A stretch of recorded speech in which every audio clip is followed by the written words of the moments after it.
Alright team, hope you're all keeping well. Merry Christmas!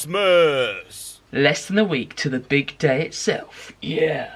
We're going to dive straight into the training footage very quickly, but if you haven't subscribed yet, then what are you doing?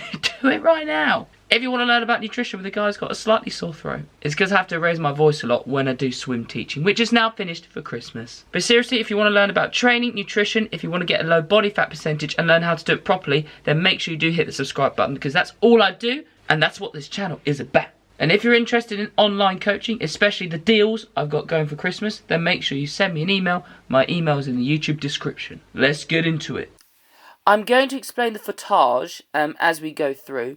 I've got some successful training clips here and some ones that aren't successful. I don't mean not successful that the camera didn't work, but that I just wasn't performing well on the day. And I'm also going to explain about how I'm busting through plateaus and how I've found that my training has progressed recently, and the strategies and tips that I've used so you can use it in your own training.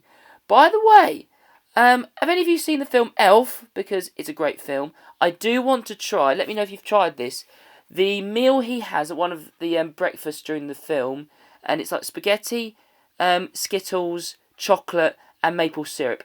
Sounds so good. Definitely want to try that in a day of eating very soon. This you're seeing here is 142, and however much the bands and the little clips weigh, kilos, for an AMRAP set, but I was aiming for a set of 12. I did get a set of 12, but it just moved very, very slowly, so I almost wouldn't count it. And plus now I've actually found training's been a bit better because I found an old belt, which is a leather belt, and this Velcro one that I'm wearing in this footage just isn't the best because it sometimes comes loose throughout a set and becomes looser and looser with every rep. I thought Velcro belts were pretty good, but for this some reason this one isn't so good. So this is 142.5 kilos. I'm just playing it the whole way through without speeding it up just to see how slow it was. But recently with training, this is some older footage. I've got older footage and more recent footage in this video. And then for the next training update video, which will be in roughly a week's time, I've got more up-to-date footage. But my squat's up to about 152.5 kilos for 5 sets of 3. That's my next session. And it's in the view to hopefully hitting a 180 kilo back squat 1 rep max PR soon, and then hopefully the 200.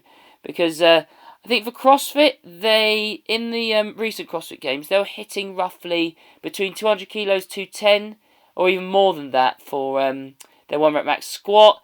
Their overhead presses were getting, I mean, the lowest was about 185 pounds, I think, or even lower than that. But top end has got to be around the 100 kilo mark. And then their deadlifts are absolutely insane, about 220, 240. So that's what I'm trying to aim for. Then what you're seeing after this, in this session in particular, I did 142 kilos for a set of 12. Then I dropped it down to 138 kilos for, I think, a 5x5, just to get the volume in. And what I've found recently is that I like to experiment with sets and rep schemes, different exercises, to see what my body responds best to. And I've always found with back squats that whenever I've hit a plateau, I return back to basics. I do 5x5 and 5x3, and that's what I found has been working for me at the moment. So what I've been doing with the back squat on a Monday is either 5x5, 5x3, and then on the Thursday or Friday, I do a front squat session. So I'm now up to 5 sets of 3, 152.5 kilos, and then my next front squat session is going to be doing 116 kilos for 5 sets of 5. But that's just because I normally do front squats at the gym where I do personal training. Here, you are seeing a recent cleans session, squat cleans, where this was actually post-lockdown that we had in November to the early December. And I just built up because I wanted to have a bit of fun in this session and see how my strength was. And I've found, and it's taken me a long time to realise it, but improving my front squat strength and my back squat strength is really helping my cleans and my snatches. That was the first attempt at 112.5 kilos as a lifetime PR. And a great mate of mine here was really encouraging me. And I'm going to let you watch the next attempt at 112.5 kilos for a PR lifetime attempt at squat clean.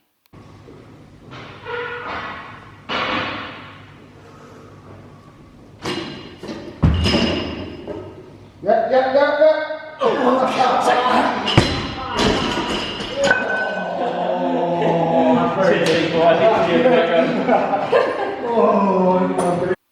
I'm telling you, man, if my mate Christian wasn't around for that session, I wouldn't have hit that PR. So it was really great to have him, and you will be seeing more of him in the future. He's a great guy to train alongside. Now you're seeing some footage recently. I've got to take my camera, so this is on my iPad, but I went for a snatch PR, and this was my first attempt at a lifetime PR of 77.5 kilos. And I've just found recently that snatches have felt a whole lot better. So this is the first attempt at 77.5. And I've just found, and I find as it gets heavier that I'm quite guilty of keeping the bar too far in front of me. So I was really thinking here of trying to scoop my hips under the bar and trying to throw it backwards. And that's when I managed to hit it. Felt really smooth. Again, I'm still trying to improve my form, and with Olympic lifts you always will be. But they're certainly starting to feel better.